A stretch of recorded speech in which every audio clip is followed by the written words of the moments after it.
Amém? Glória a Deus. Vamos fazer a saudação, saudando os irmãos na paz do Senhor Jesus. Salmo de número 40, versículo 1, 2 e 3. Esperei com paciência no Senhor, e Ele se inclinou para mim e ouviu o meu clamor. Tirou-me de um lago horrível, de um charco de lodo, pôs os meus pés sobre uma rocha, firmou os meus passos, e pôs um novo cântico na minha boca, um hino ao nosso Deus. Muitos o verão e temerão e confiarão no Senhor. Amém? Se nós seguimos aqui, bem-aventurado o homem que põe no Senhor a sua confiança. Esse é o Salmo de Davi. Vamos falar com Deus, vamos colocar diante de Deus a nossa vida.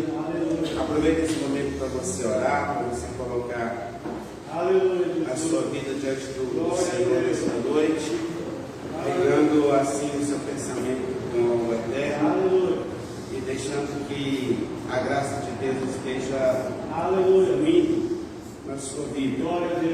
Nós servimos um Deus que é um Deus de resposta, um Deus vivo, verdadeiro e fiel. Nesta noite nós queremos adorar o nome do Senhor e colocarmos diante dele, porque tudo pode. Feche os seus olhos. Ó Deus Santo, te agradecemos, Pai, por este dia, pela nossa vida. Te agradecemos, Deus, pelo que nós temos recebido do Senhor. O Senhor tem nos dado saúde, paz, o Senhor tem nos dado alimento.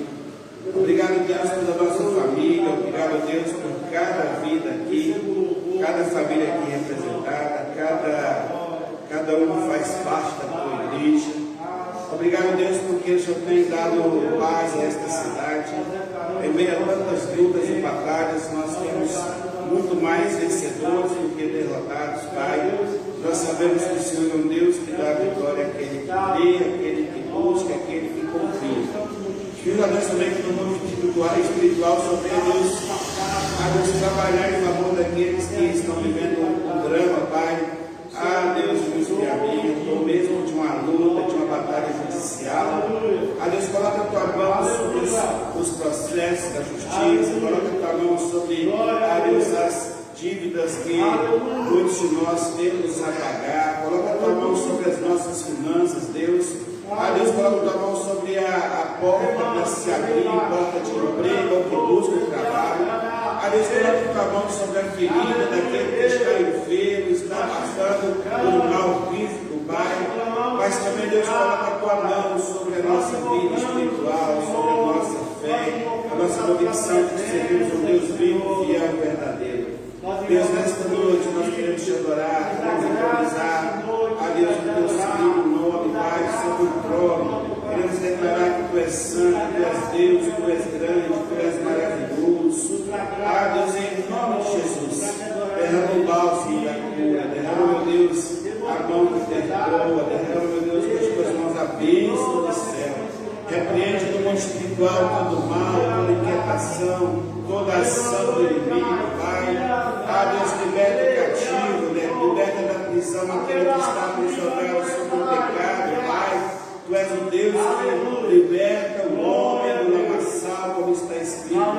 Ah, Deus, coloca um cântico novo na nossa boca, que nós possamos fazer tudo para a honra e a glória do teu santo e precioso nome. Leva o milagre, Pai, da cura para aquela pessoa enferma, Pai, que pediu oração. Leva o milagre, Pai, da cura para aquela que está lutando com a enfermidade. Ah, Deus, ali, o câncer. Leva, Deus, a bênção da cura para aquele que está, meu Deus, precisando da restauração da saúde, Pai.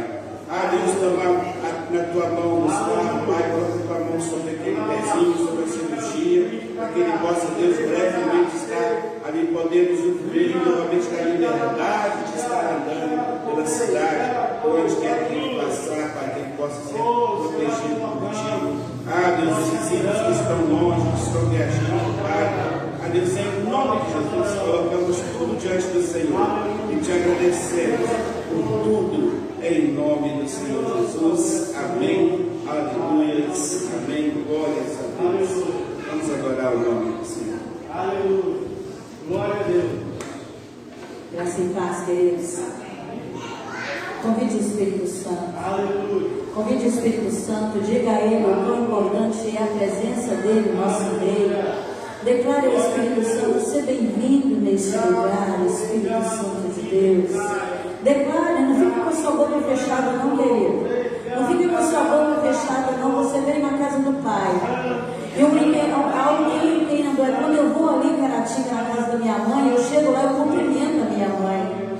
Eu declaro a ela o quão importante ela é para mim, quantas saudades, quanta falta que ela faz para mim. O quão importante é a presença da minha mãe na minha vida. E você que veio aqui hoje, você veio na casa do Pai. Você veio na casa do Pai. Então que na sua vida não seja diferente, que você possa declarar ao Espírito Santo: Espírito Santo de Deus, como é bom estar na sua companhia, como é bom estar na sua presença. Adore ao Senhor, querido. Não economize em fôlego, em palavras, não economize, mas dê ao Senhor o seu melhor. Você que pode, se coloque sobre os seus pés. Nós vamos adorar ao Senhor.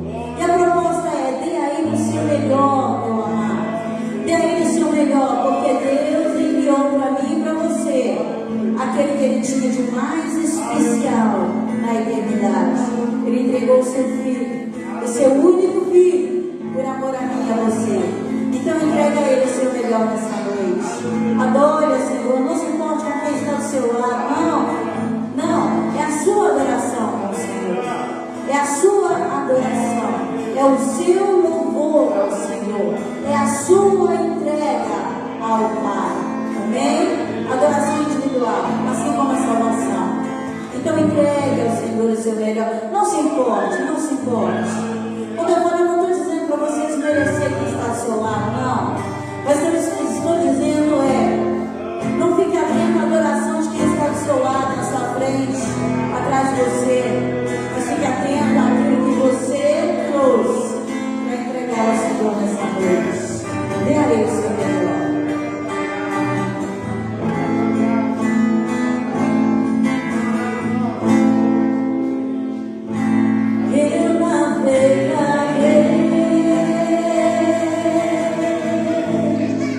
Oceano.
Ele é aquele que nos ama incondicionalmente. Ele é aquele que nos ama quando estamos fazendo o que é certo. Mas Ele é aquele que nos ama também quando estamos errando, porque Ele entende que nós somos falhos e pecadores. Ele entende e nos leva também a compreender a necessidade de rever a nossa história e de nos apoiar no amor de Deus.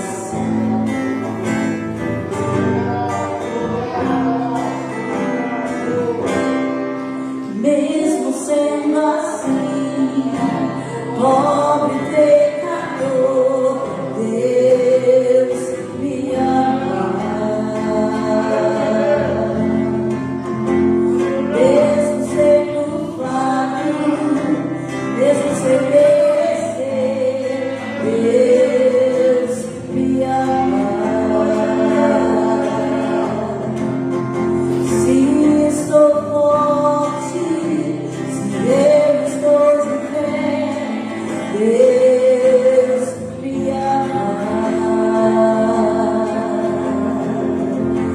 Se estou fraco, se eu estou caído, Ele não deixa de me amar. Sem seu amor, sem seu perdão, o que seria de mim? Deus me amou tanto e entregou seu filho pra morrer em meu lugar. Deus me ama e o seu amor é tão grande e incondicional.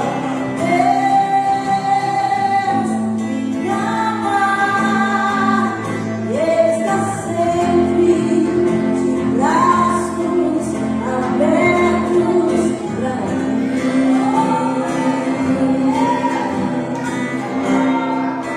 Mesmo sendo assim, pobre pecador, Deus te ama. Mesmo sendo falho, mesmo sem merecer, Deus te ama. Se está forte, se está de pé, Deus te ama. Se está fraco, se está caído, Ele não deixa de te amar. Entenda isso. Sem o seu amor, sem o seu perdão, o que seria de nós?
O Senhor não torce o olhar, o Senhor não vira a cara para a gente. O Senhor é aquele que está sempre de braços abertos, sabe por quê? Porque Ele te ama, porque Ele te ama muito. Ele está sempre dizendo, sempre esperando, vinde a mim. Aleluia. Ele nos espera, sempre de braços abertos. Pode acender as luzes. Glória a Deus. Aleluia. Aleluia. Eu quero te dar agora a oportunidade de trazer no altar do Senhor o seu dízimo, a sua oferta, o seu compromisso financeiro. Talvez você não veio preparado, né? Mas tem aí também a chave Pix, onde você pode também estar dizimando e ofertando. Enquanto isso, eu quero estar cantando aqui uma canção. Quem quisera eu ter vivido ela de verdade. Quisera eu ter tido a oportunidade de ver o rosto de Cristo. A Bíblia não relata como era o rosto de Cristo. Somente em Isaías 53 que fala que ele não tinha formosura. Mas ali está falando do Cristo quando estava no caminho do Gólgota. E não do Cristo de banho tomado, limpinho. E às vezes estava ali, às vezes até suado, né? No dia a dia. Mas não, Isaías fala sobre o Cristo que estava ali agonizando por mim e por você. Mas quisera eu ter conhecido o rosto de Cristo. Saber como Ele era naquele tempo que Ele esteve aqui na terra. E o convite que eu te faço é: segura nas mãos de Deus e vai.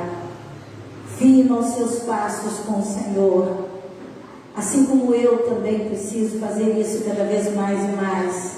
Para que um dia eu possa assim ver o rosto de Cristo face a face. Enquanto eu vou estar cantando essa canção, te é dado a oportunidade de ser abençoado, abençoando a casa do Pai. Amém?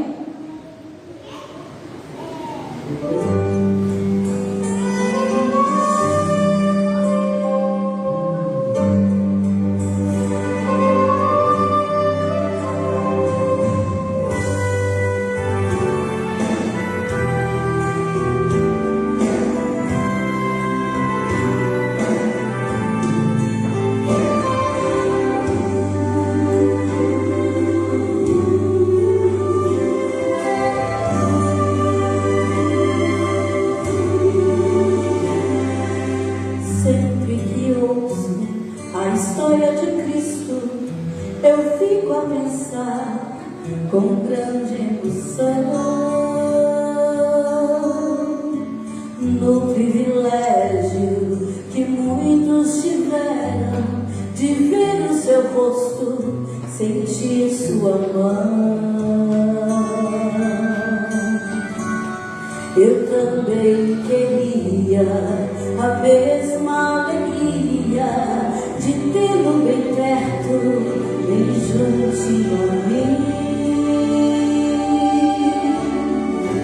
De olhar os seus olhos serenos e meigos, oh, como eu seria tão feliz assim.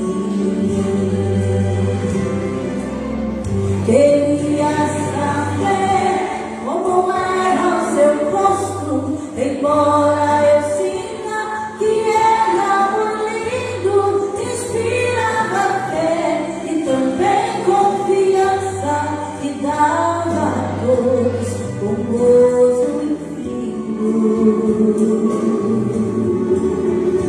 Ao ver as gravuras dos quadros pintados daquele que dizem ser o meu Senhor, meu ser não aceita o que está na tela, é falsa a inspiração do pintor.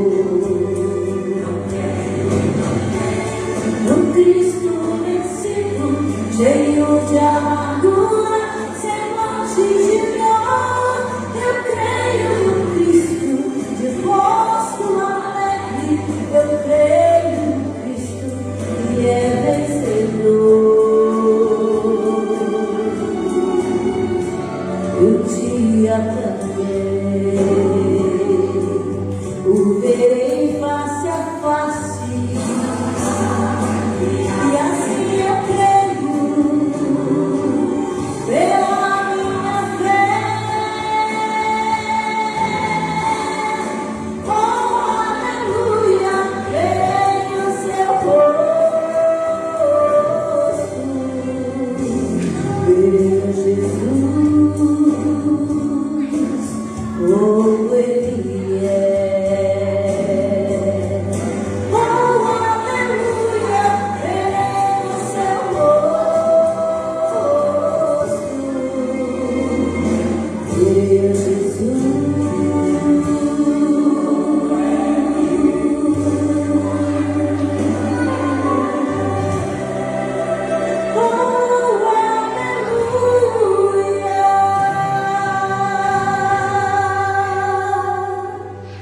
possamos lutar por esse propósito, ver a face de Cristo, em nome de Jesus.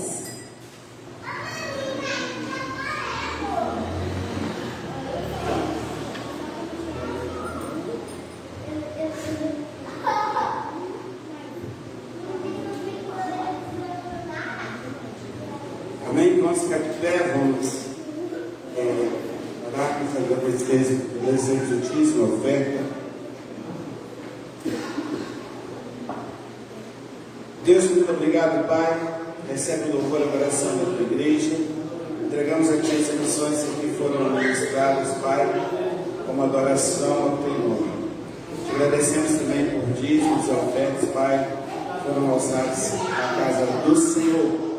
A Deus, nesta hora também, que o Senhor possa nos falar na tua palavra, que o Senhor possa, Deus, tocar em nosso coração e que ela seja de proveito para que haja um momento que dê frutos na nossa vida, em nome de Jesus. Amém. Aleluias. Amém. Glória a Deus. Nem pode se sentar. As crianças hoje vão para a escolinha. Tia Marlene e Tia Vitória, as crianças podem estar ventilando para a sala.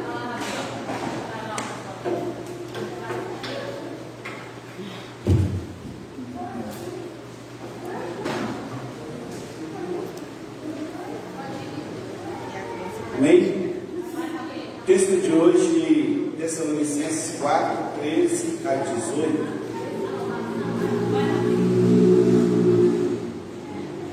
Carta de Paulo, ele escreve a Tessalonicenses 4. 1 ou 2? É o primeiro. 4 a 18, 1 Tessalonicenses.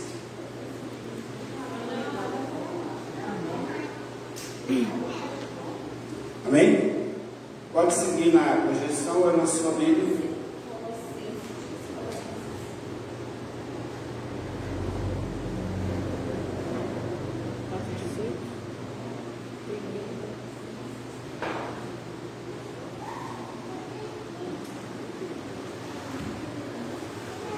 Meu 2 não. Falou 18, de 13 a 18. Você falou 18. Esse 18 só, 13 a 18. Amém.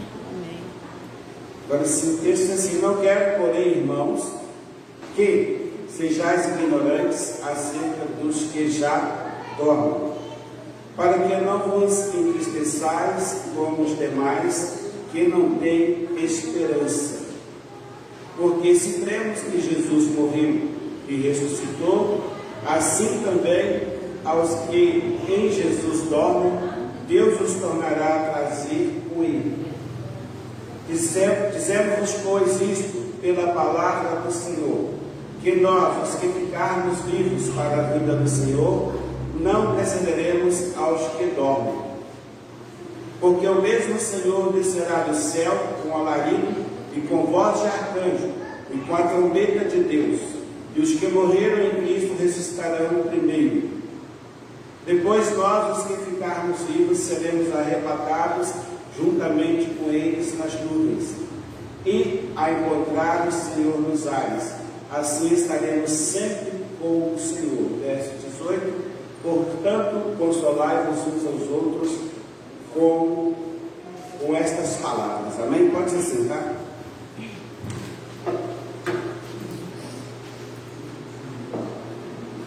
Amados,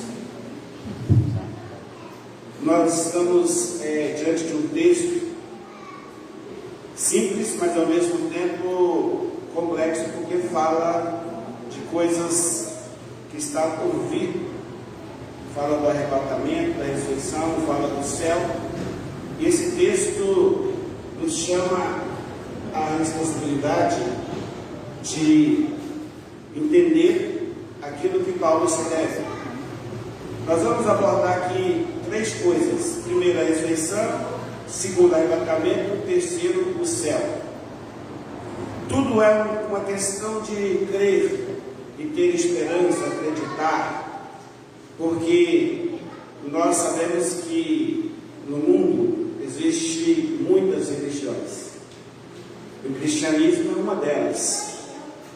E nós sabemos que nós seguimos aquilo que a Bíblia nos ensina. E Paulo escreve, e nesta sua carta pelas Tessalonicenses tem aqui 3 momentos que nós vamos ver uma promessa, a promessa da ressurreição. Se você começar a ler no Antigo Testamento, você não vai encontrar nos livros do Antigo Testamento abordagem que trata da ressurreição dos mortos. Para eles não era nem natural uma promessa, porque a promessa que está ali é a promessa da terra, que seria herdada para aqueles que alcançassem essa promessa, a terra prometida a Abraão. Não estava falando de ressurreição dos mortos, não estava falando de arrebatamento, muito menos do céu.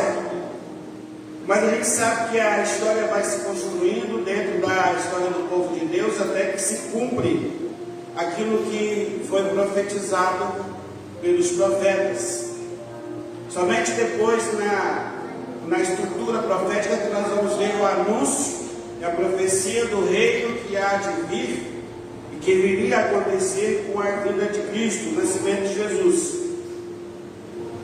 Como nós não temos relatos de ressurreição, apenas em algum momento nós vamos entender que aconteceu isso aqui.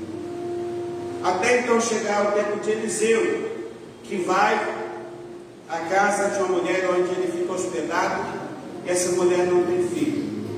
E depois essa mulher recebe a graça de conceber um filho, por palavra dada a ela através do profeta. E passado um tempo, essa criança, esse adolescente morre. Essa mulher perde tudo aquilo que ela esperou por muito tempo e que era precioso para ela e seu filho. Aí o profeta Eliseu vai à casa dessa mulher, não resolve em dias ir. Ele vai até o quarto, deita sobre o menino, repete essa ação, e depois que ele aquece o corpo do menino, o menino torna a vida. E ele entrega esse filho a essa mulher que está agora andando e trazendo alegria para aquela mulher. É o primeiro fato que nós vamos ver, onde no Antigo Testamento acontece um fator ressurreição. Mas por intervenção de Deus através do profeta Eliseu. Se você ler 2 Reis também, havia homens num campo de batalha levando um defunto, ou seja, um morto, para sepultar. E no meio daquela batalha, quando viram os homens que vinham para a guerra, e por medo, eles jogaram este homem que estava morto em um sepulcro que estava aberto. E nesse sepulcro estavam os ossos do profeta Eliseu. E a Bíblia diz que aquele corpo daquele homem que havia morrido, ao tocar os ossos do profeta Eliseu, voltou à vida.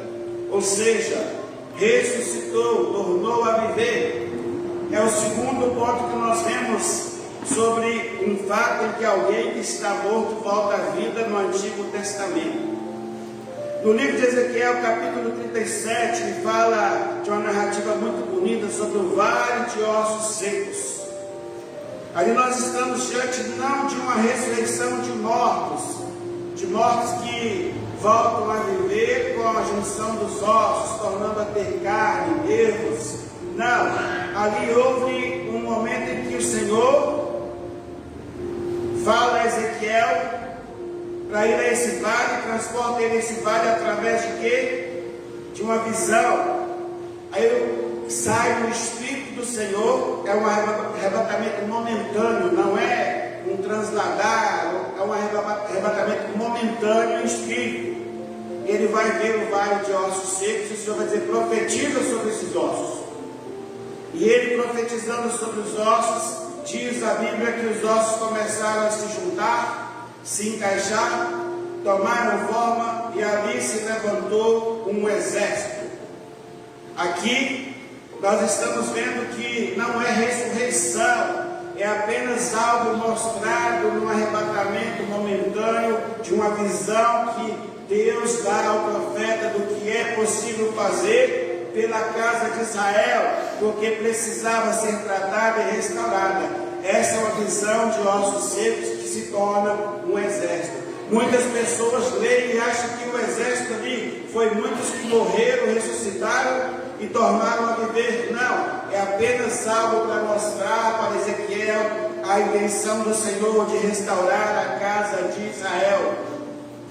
E muitas vezes nós estamos como ossos secos, precisando de que um Ezequiel nos fale: ossos, torne a viver. Muitas vezes Israel foi tratado dessa forma. Aqui, a restauração de Israel é comparada com um vale de ossos secos. Lá, quando nós lemos Jeremias 18, nós vamos ver que ele vai comparar a fazer com a casa de Israel que o oleiro fez com o vaso, restaurou o vaso. Israel estava necessitando de restauração, do culto, da adoração a Deus. Não é uma ressurreição. Jesus fala sobre ressurreição. Isso incomoda as autoridades religiosas do seu tempo, porque eles não acreditavam em ressurreição dos mortos. Eles não aceitavam esse discurso de Jesus, porque esses fatos foram registrados.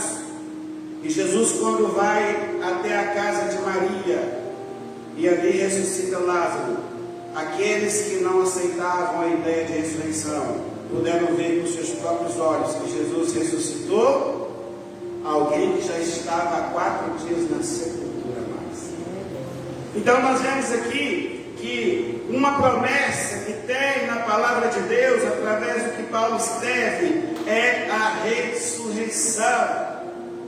Mas ressurreição é uma palavra que às vezes nos coloca diante de algo tão complexo. Como pode alguém que morreu tornar a viver? Como pode os ossos que estão na sepultura tornar a viver, trazer à vida o ser humano do jeito que ele era? Como pode isso acontecer, amados? É pela fé. Aí você pergunta: e aqueles que foram reduzidos a cinzas nos incêndios? E aquele homenzinho que o leão comeu e não sobrou um osso sequer? Aqueles que o mar levou? Isso não cabe a nós entendermos e dizermos assim: como vai se dar? Há coisas que a gente só vai entender na eternidade, amados. Há coisas que nós vemos nesta terra, que nós vemos com os nossos olhos, mas jamais vamos compreender a dimensão do mistério de certas coisas. E a ressurreição é um fato que Jesus promete. Porque aquele que crer, ainda que esteja morto, viverá. Quando? No último dia, na ressurreição dos mortos. Maria disse para Jesus: eu sei que ele vai ressuscitar naquele dia. Jesus faz esse milagre da ressurreição de Lázaro. Muitas pessoas podem pensar: mas quanto tempo vai levar isso? Não importa para o tempo, para Deus, um dia é como 1000 anos, 1000 anos é como se fosse um dia. Nós não devemos estar preocupados quando será. O que nós devemos preocupar é como nós estaremos quando ele vier, quando ele voltar, ou como nós vamos estar quando a nossa alma for recolhida, para estarmos dignos de, no dia da ressurreição, sermos chamados à presença dele, para estar com ele. Porque até mesmo os mortos ressuscitarão. A Bíblia diz: para que haja um julgamento entre vivos e mortos.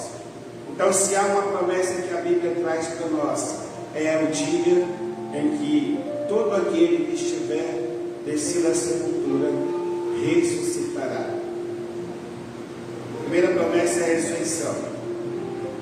A segunda promessa é um termo que não é muito pregado nas igrejas, é o arrebatamento, porque é escatologia. Há muitas interpretações, há muitas pessoas que entendem de forma errônea esses textos que falam de arrebatamento. Mas nós vamos entender aqui que no Velho Testamento, Gênesis 5, 24, registra um fato interessante de um homem que nunca mais foi visto na face da terra. Esse homem chama-se Enoque. O texto diz que Enoque andou com Deus, e o Deus de Israel para si o levou, e nunca mais foi visto. Isso se trata de um arrebatamento, lá no Velho Testamento. Deus o tomou para si. Segunda Reis narra também sobre o episódio de Elias. Depois de cumprir a sua missão, de passar a sua autoridade, a sua capa para Eliseu, e diante dos olhos de Eliseu, Elias ele desaparece numa carruagem de fogo, com cavalos de fogo, e Elias é transladado. Nunca mais se viu Elias, a não ser nos textos bíblicos, quando se fala da visão, que estava Elias ao lado do Senhor, Moisés e Elias. Não é o arrebatamento em si, mas também foi tirado, foi levado, de certa forma, que Eliseu pudesse ver que Elias foi transladado, levado dessa terra. Velho Testamento. E quando nós vamos para Atos capítulo 8, lá no versículo 39 a 40, está ali Filipe, na sua missão, está com o eunuco, que não tinha nenhuma ligação com aqueles que estavam com Cristo, interessado pela história de Jesus, pelos fatos que foi se contando a ele através da narração de Filipe. Esse mesmo desejou também ser batizado para fazer parte daqueles que serviam a Jesus. E a Bíblia diz que quando encontram ali água, e ele diz: o que impeça de ser batizado? Tem água aqui, ele é batizado. Vai dizer o texto que Filipe não foi visto mais ali, a não ser em outro lugar. Por quê? Ele foi arrebatado, não ao céu, mas transportado de um lugar para o outro, de forma misteriosa, de forma que nós não vamos entender com os nossos olhos. Não tem como você teletransportar esse copo deste púlpito para uma mesa através de um aparelho, de uma mágica. Mas ali foi uma forma que o poder de Deus fez com que ele deixasse de estar num lugar para estar em outro, sem que não se percebesse essa trajetória. Ele não foi a cavalo, ele não foi a pé, não foi correndo. Ele foi simplesmente transportado para outro lugar. Não é arrebatamento. Mas Tessalonicenses 4,17, olha o que diz o versículo 17. Depois nós, os que ficarmos vivos, seremos arrebatados juntamente com eles nas nuvens, ao encontrar o Senhor nos ares. Assim estaremos sempre com o Senhor. O texto fala de um encontro com o Senhor nas nuvens. Os que estiverem vivos para a volta do Senhor, quando o Filho do Homem vier. E fala de sons de trombetas, fala de sons e alaridos de trombetas,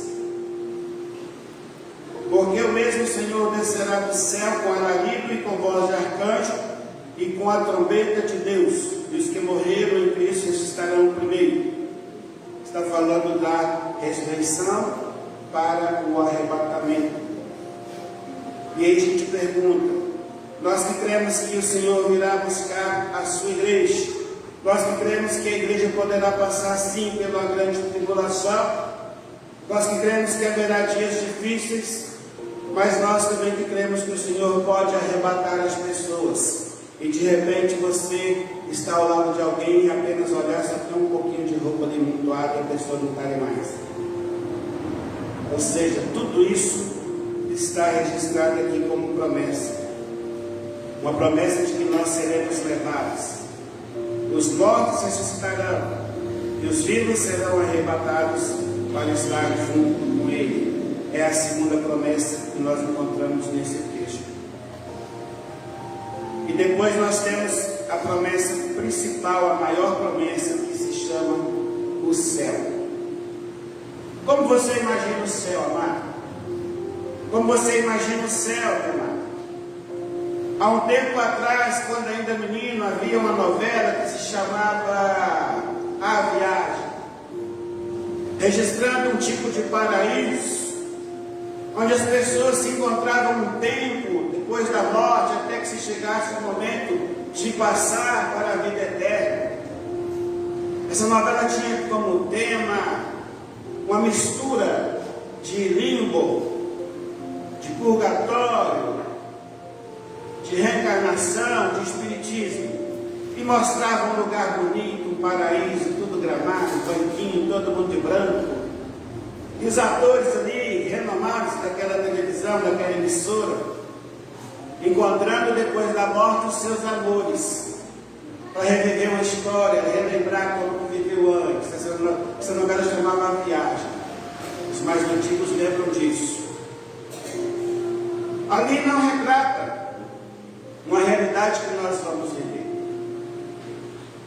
Não há uma outra dimensão depois da nossa morte para estarmos ali com todos que nós amamos, batendo papo, conversando e contando coisas, encontros e histórias. Não haverá ali um lugar para você reencontrar o seu grande amor que morreu depois de você, para voltar ali um momento de romance. Não existe isso. A Bíblia diz que os que morreram em Cristo Jesus, a eles é prometido o paraíso, a aguardar o dia da ressurreição. E os que descerem à sepultura sem estar em Cristo Jesus, a Bíblia atesta que a eles é aguardado algo muito ruim, muito ruim. O Apocalipse fala disso. Mas mesmo estes que não morreram em Cristo Jesus serão ressuscitados para o julgamento. Mas a promessa final é o céu, que se encontra em Apocalipse 21, versículo 1 ao 7, coloca aí, Arthur. O céu.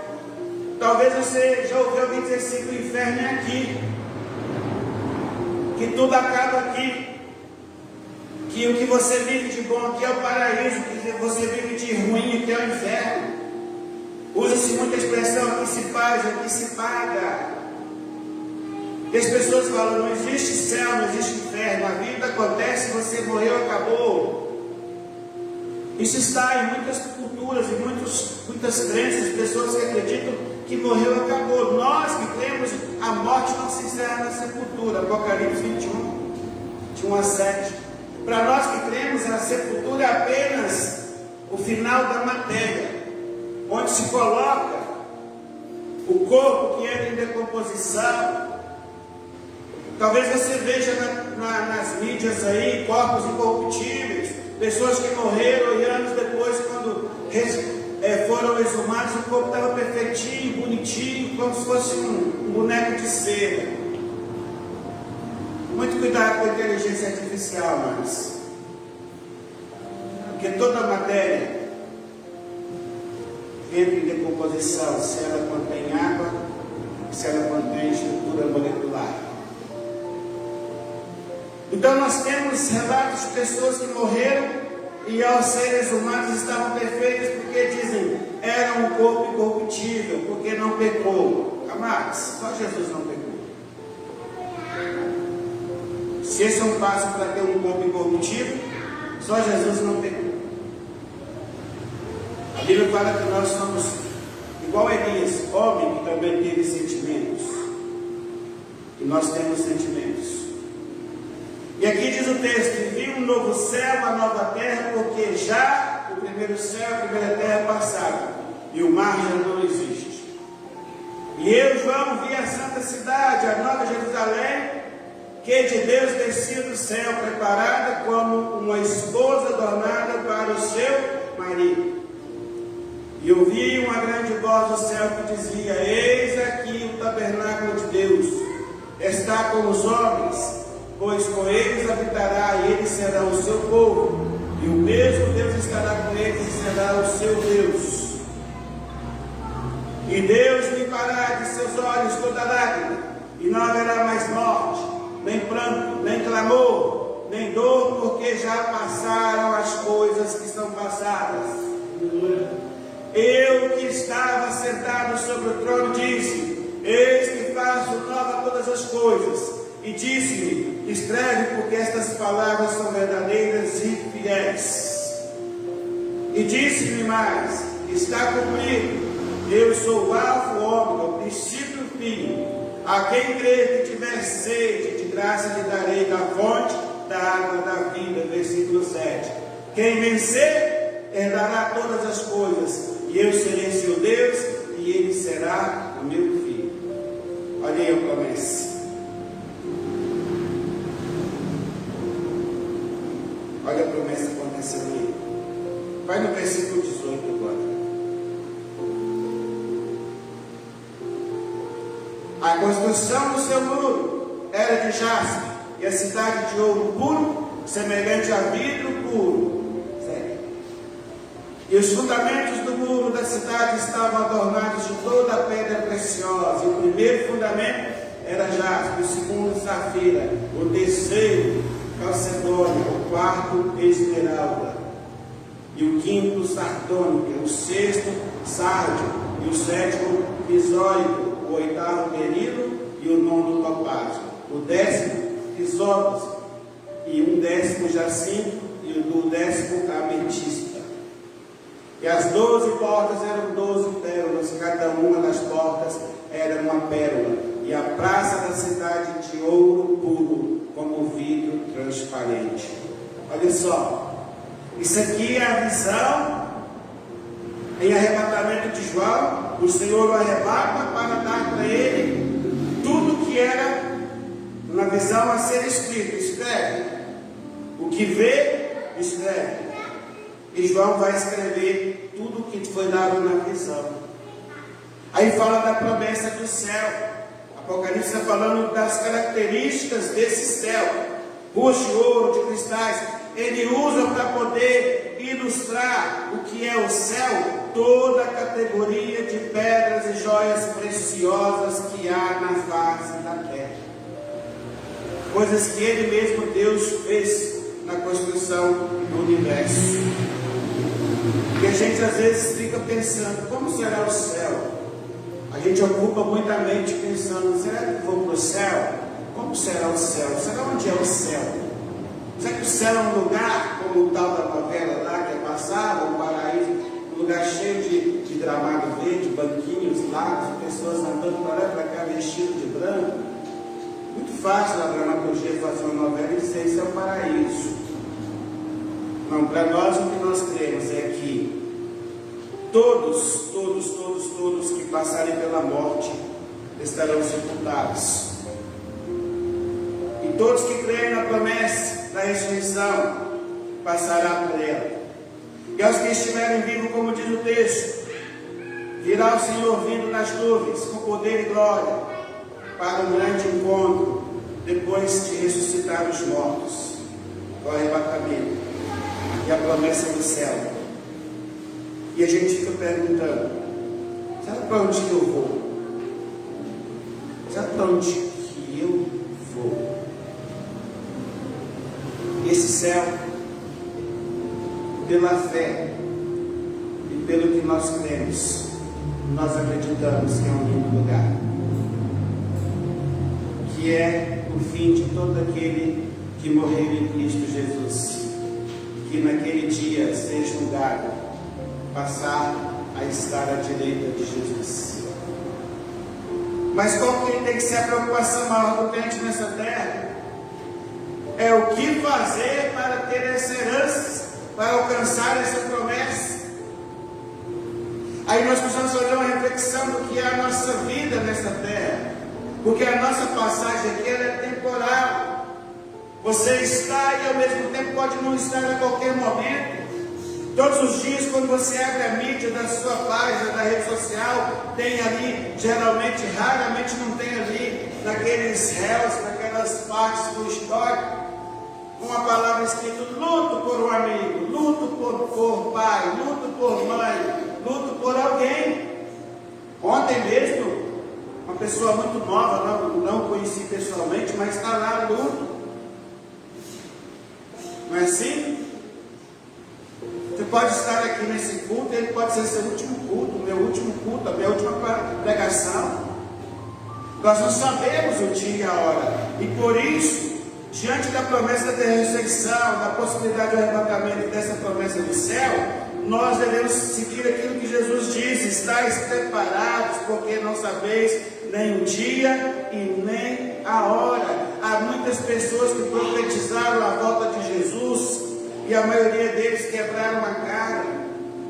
Houve pessoas que suicidaram com medo do no fim dos tempos, houve pessoas que criaram um grupo e eles se aprisionaram no Recife e ordenou o suicídio coletivo nos Estados Unidos. O problema não é você pensar, eu tenho que dormir preocupando se eu vou levantar ou não. É você dormir no Senhor, com a certeza e a convicção do Deus que você crê. E se nós quisermos alcançar essas promessas, nós temos que mudar as nossas atitudes, mudar as nossas estratégias. Precisamos rever o nosso perfil, como que nós estamos vivendo e lidando com a nossa vida. A vida que você tem não é sua. Ela não é dos outros, não. Muita gente quer cuidar da vida da gente, não é? Da minha vida cuido eu, não é assim que a gente diz quando as pessoas ficam atacando a gente? Não, da sua vida cuida você não. Você rege a sua vida, mas a sua vida não te pertence, pertence a Deus. É tanto que pertence a Deus que somente Ele tem o poder de dizer: venha, chegou o seu momento. Só Ele. E muitas pessoas brincam de ser crente, brincam com a fé. Muitas pessoas brincam com o nome de Deus, fazem até piadas, mas não sabem que haverá um dia em que, quando menos se esperar, haverá um sinal no céu. O som das trombetas, eles acontecerão um dia. Pela fé nós temos. Aí você fala, estão prevendo aí a lua de sangue, está vermelha, vai acontecer, é o sinal. Não, é apenas o ar atmosférico que está contaminado pela poluição. Todo ano, no mês de agosto, você vai ver uma lua vermelha. E aquilo não é lua de sangue, não. Sangue é sangue, você sabe a cor de sangue. Eclipse não é um sol que se escurece, é uma sombra que passa por ele. Então, os sinais que a Bíblia diz que haverá naqueles dias, que antecederão aquele momento, são sinais que ainda não aconteceram, mas que pode acontecer em qualquer momento.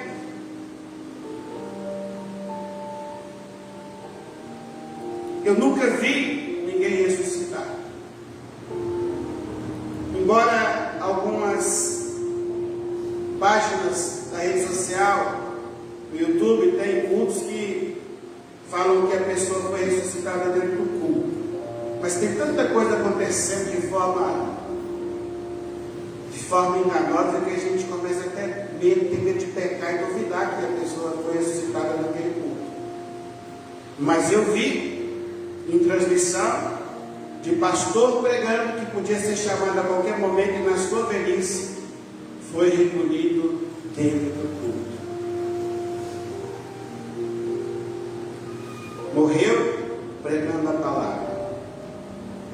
Agora, muitas outras coisas que a gente vê não dá para acreditar, mas ali foi um fato verídico, real e verdadeiro. Mas o que eu quero dizer com isso, igreja? A gente tem costume de olhar para esse mundo e dizer: Jesus, volta logo. Mas será que a gente está querendo mesmo que o Maranata, a hora vem, Senhor Jesus, aconteça? Será que a gente está pronto para ir? Ou a gente ainda está agarrado nas coisas desse mundo? Porque as coisas do mundo é muito boa, mano. Comida, festa, bebida, namoro, beijo, dança, viagem, praia, tudo é muito bom. Mas é um bom que você tem que usufruir com Jesus. Mas essas coisas não podem nos prender a ponto de dizermos: eu quero ficar aqui. Não! A nossa vida terrena é uma passagem, ela é passageira. É apenas uma preparação para a verdadeira vida. E a verdadeira vida, ela só vai acontecer na eternidade. E você pode contemplar com o que Paulo escreve: a boa obra que ele começou na nossa vida, ele não terminou ainda. E você não vai ficar pronto para ele. Você precisa ir sabendo que santidade é uma busca de santificação constante. Mas você pode ter certeza de uma coisa: você precisa entender que, não sabendo o dia nem a hora em que o Senhor te chamará à presença dele, você precisa abrir mão de muitas coisinhas que você está se prendendo a elas nesse mundo. Nós estamos deixando as coisas de Deus para esse segundo plano. Nós estamos priorizando outras coisas. E às vezes é tão difícil priorizar as coisas de Deus na nossa vida, porque exige sacrifício, exige mudança, exige desapego, exige renúncia.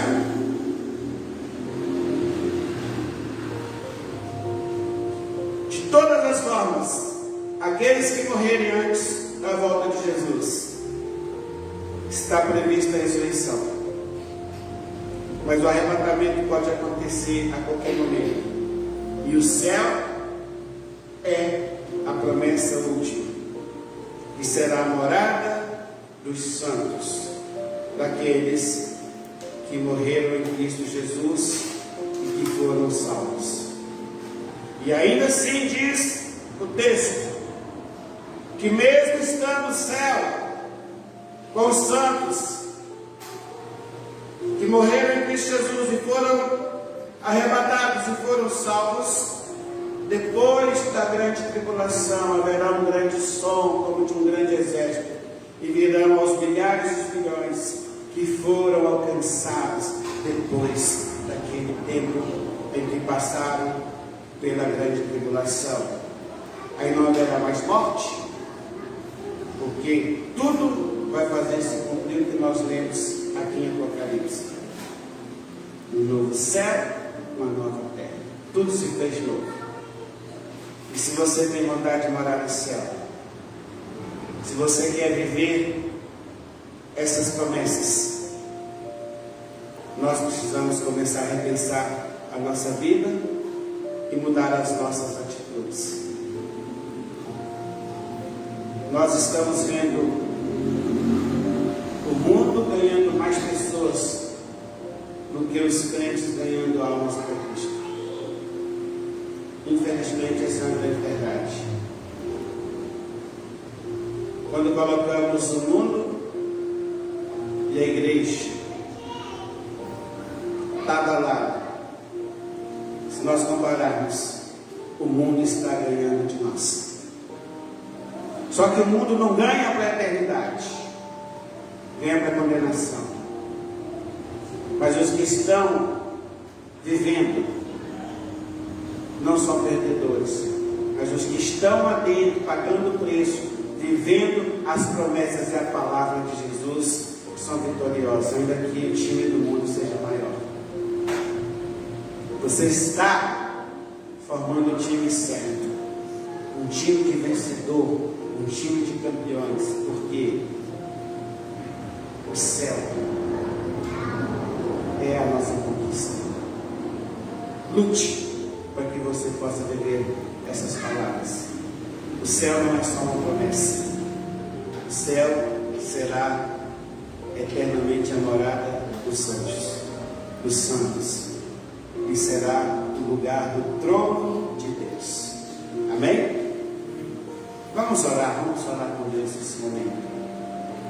Aproveite esse tempo para você pensar na sua vida. Como você tem distribuído o seu tempo para Deus? Como você tem colocado na hierarquia as prioridades? O que é prioridade na sua vida? Na nossa vida? Quando é que nós estamos falhando, errando?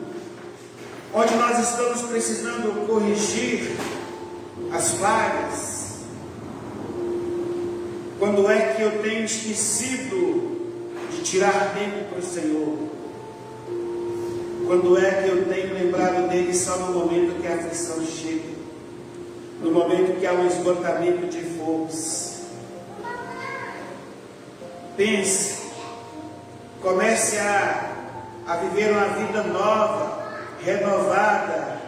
Mesmo sendo crente, nós precisamos renovar as nossas vidas todos os dias. Comece a ver que o que há de melhor está por vir ainda. Ainda não chegou, mas está por vir, porque é o reino eterno. Nós vivemos as grandes promessas, vemos acontecendo grandes promessas, mas arrebatamento e céu são promessas que ainda não passamos por ela. E que o Senhor nos abençoe, nos guarde, mostre a nós o seu olhar e nos dê a sua paz e nos abençoe. No nome daquele que é Pai, no nome do Senhor Jesus que é o Filho, e no nome do Consolador que é o Espírito Santo de Deus. E assim seja. Amém. Aleluias. Amém. Avisos. Teremos avisos nos grupos. Domingo que vem já é próximo domingo, Santa Ceia, aqui na igreja. 7 horas, igreja aberta. Sexta-feira, igreja aberta, 7 horas, 7h30. Propõe voltar para 7h30, porque o povo não está chegando na hora certa. Quem está aqui